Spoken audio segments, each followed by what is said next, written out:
Good morning students, कैसे हो? आशा करता हूँ आप सभी ठीक होंगे। देखिए विद्यार्थियों, पिछले वीडियो में हमने शब्दशक्ति को जाना था। आज हम आपका पाठ्यक्रम का अगला जो टॉपिक है अलंकार, जो बोर्ड के अंक के अनुसार 2 नंबर का आएगा, सिलसिलेवार उनको सभी को हम पढ़ेंगे।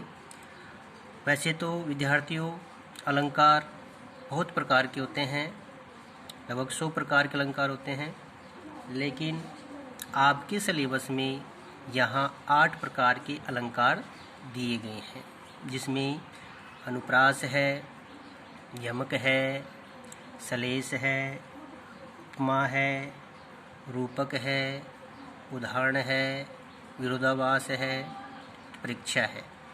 ये अलंकार दिए गए हैं, जिनका हम क्रम वाइज पढ़ेंगे। सबसे पहले हम जानेंगे विद्यार्थियों कि अलंकार क्या है। देखिए, अलंकार शब्द का शाब्दिक अर्थ होता है आभूषण। आभूषण को हम गहने भी कह सकते हैं। अब आप देख रहे होंगे कि गहने का काम क्या है। गहने का काम मनुष्य की शोभा बढ़ाने का है। इसी तरह अलंकार भी काव्य में क्या करता है? शोभा बढ़ाने का काम करता है। अब हम जानेंगे कि अलंकार कितने शब्दों से मिलकर बना है। देखिए, यहाँ अलंकार 2 शब्दों से मिलकर बना है, अलम प्लस कार। अलम का अर्थ होता है शोभा या सुंदरता या चमत्कार, और कार का अर्थ होता है करने वाली। शोभा करने वाले तत्वों को ही हम क्या कहेंगे? अलंकार। इसके विषय में अलंकृत करने वाला कहा भी गया है, अलंकारोति इति अलंकार है, अर्थात काव्य का वह रूप जो उसकी सुंदरता को बढ़ाए, उसको क्या कहेंगे? अलंकार। इसके लिए एक शब्द का प्रयोग किया जाता है, सौंदर्योद्दीपक। सौंदर्योद्दीपक का अर्थ है सुंदरता को बढ़ाई।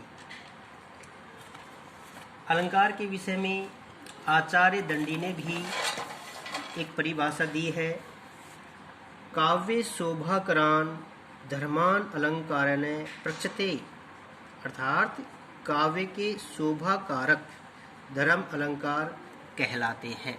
इस तरह उन्होंने भी काव्य में अलंकार का महत्व बताया है। विद्यार्थियों देखिए, परिभाषा फिर से देखिए, काव्य की शोभा करने वाले तत्व को अलंकार कहते हैं। क्या कहते हैं? अलंकार। अलंकार को काव्य का आभूषण भी कहा जाता है। क्या कहा जाता है? आभूषण। आभूषण मतलब गहने। जैसे गहने सौंदर्यता बढ़ाते हैं, वैसे ही अलंकार काव्य की शोभा बढ़ाते हैं। काव्य की शोभा बढ़ाने के लिए ही अलंकार का प्रयोग किया जाता है। देखिए, जिस प्रकार आभूषण धारण करने से तन की शोभा बढ़ती है, तन की शोभा बढ़ती है, उसी प्रकार काव्य में अलंकार से काव्य की शोभा बढ़ती है। यदि हम काव्य के अंदर अलंकारों का प्रयोग करते हैं तो उसकी शोभा बढ़ जाती है। अग्निपुराण में भी अलंकार का महत्व बताया गया है। कहा भी गया है कि जो व्यक्ति काव्य को अलंकार से रहित स्वीकार करता है, जो व्यक्ति काव्य को अलंकार से रहित स्वीकार करता है, वह अग्नि को उष्णताहीन क्यों नहीं मान लेता। अर्थात इसका मतलब भावार्थ समझे होंगे आप। जैसे अग्नि में उष्णता समाप्त नहीं होती, और यदि उसकी उष्णता समाप्त हो गई फिर हम उसको अग्नि नहीं कह सकते। इसी प्रकार काव्य में अलंकार का महत्व है। अलंकार के बिना काव्य अधूरा माना जाता है। यदि उसमें अलंकार का पूर्णतः प्रयोग नहीं हुआ है तो उसको पूर्ण काव्य हम कह नहीं सकते। इस तरह से विद्यार्थियों देखिए, अलंकार शास्त्रियों ने अलंकार के 3 भेद माने हैं। वैसे मुख्य तो दो ही हैं, शब्दालंकार, अर्थालंकार, उभयालंकार। ये 3 प्रकार के अलंकार हैं यहाँ दिए गए हैं। देखिए, पहला है शब्दालंकार। आप देख रहे हैं, पहला है या शब्दालंकार, जहाँ काव्य की शोभा शब्द विशेष पर निर्भर हो, वहाँ शब्दालंकार होता है। उसमें चमत्कार शब्द पर आधारित होता है। यदि प्रयुक्त शब्दों को हटाकर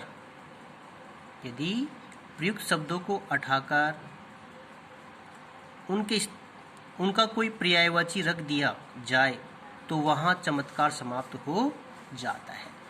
समझे? शब्दालंकार में शब्द का महत्व है। यदि उस शब्द की जगह उसका यदि पर्यायवाची भी हम रख दें तो वहाँ उसका चमत्कार समाप्त हो जाता है। जैसे आप यहाँ एग्जाम्पल देख रहे हैं शब्दालंकार का, तरणी तनुजा तट तमाल तरवर बहु छाए।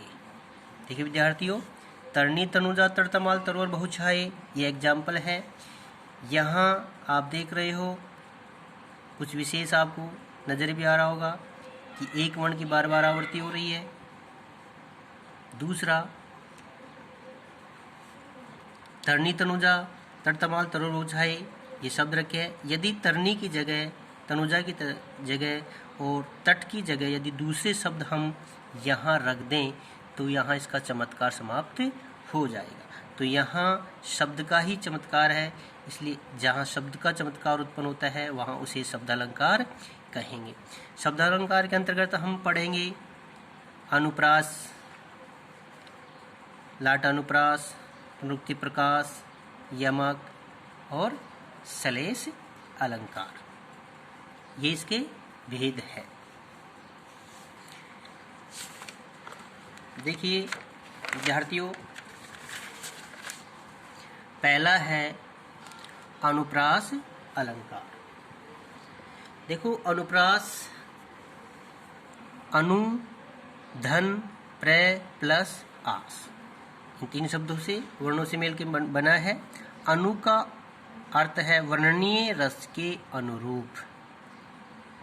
प्रय का मतलब प्रकर्ष या प्रकर्ष का अर्थ होता है निकट या निकटता।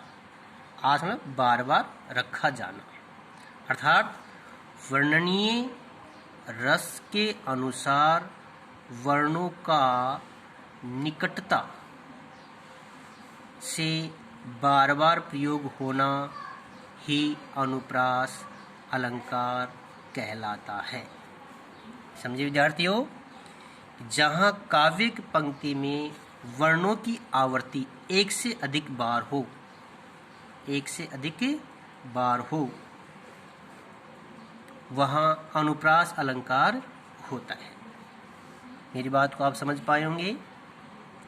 अनुप्रास में क्या होता है?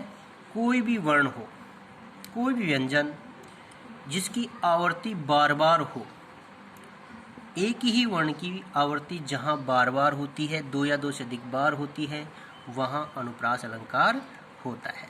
आप एग्जाम्पल देख पा रहे होंगे, जैसे आप देख रहे हैं, चारू चंद्र की चंचल किरणें खेल रही थी जल थल में। यहाँ आपको कुछ विशेष नजर आया होगा। चारू चंद्र की चंचल किरणें खेल रही थी जल थल में। जैसे एक वर्ण जो है च वर्ण है, च, ये इसकी आवृत्ति 2 से अधिक बार हुई है, तो ऐसी स्थिति में हमेशा अनुप्रास अलंकार होता है। और देख रहे हो आप, शेष महेश गणेश दिनेश सुरेश जाहि निरंतर गावई। ये आप पिछली क्लास में 11वीं क्लास में आप पढ़ चुके हैं। शेष महेश गणेश दिनेश सुरेश जाहि निरंतर गावे, इसमें आप कुछ विशेष देख रहे होंगे स वर्ण की। शेष, महेश, गणेश, दिनेश, स, इस तरह से देखो कितनी बार 2 या 2 से अधिक बार स की आवृत्ति हुई है। तो ऐसी स्थिति में हमेशा अनुप्रास अलंकार होता है। समझ गए? यानी कि अनुप्रास अलंकार में क्या होता है, एक वर्ण की बार बार आवृत्ति होती है। आपको जहाँ भी आप कबीर का, तुलसीदास का, रहीमदास जी का जो भी दोहे आप पढ़ेंगे, उन दोहों में यदि आपको एक वर्ण की आवृत्ति बार बार दिखाई दे रही है या एक वर्ण दो या दो से अधिक बार आ रहा है, तो ऐसी स्थिति में आप क्या बताएंगे कि यहाँ अनुप्रास अलंकार होता है। क्योंकि कई बार बोर्ड के एग्ज़ाम में डायरेक्टली अलंकार ने पूछकर वहाँ पाठ्यक्रम का कोई दोहा रख दिया जाता है और उस दोहे के अनुसार आपसे पूछा जाता है कि बताइए कि इसमें कौन सा अलंकार है, परिभाषित कीजिए। तो यदि आपको अलंकार के लक्षण पता है कि अनुप्रास का लक्षण क्या है कि एक वर्ण की बार बार आवृत्ति होती है, तो आप स्वतः ही उसको आप बता सकते हैं। उसकी परिभाषा मैंने आपको बता दी है, तो आप वहाँ लिख सकते हैं। इसमें गलती नहीं होगा, आपकी गलती होने के चांस बिल्कुल भी नहीं होंगे। इसलिए आप लक्षण ज़रूर याद रखें हर अलंकार के कि इसका लक्षण क्या है। तो आशा करता हूँ कि आपने अनुप्रास जान लिया होगा। अगले वीडियो में मैं आपको बताऊंगा अनुप्रास के भेद कौन कौन से जो आप देख रहे हैं वो आगे की वीडियो में आपको बताया जाएगा। धन्यवाद।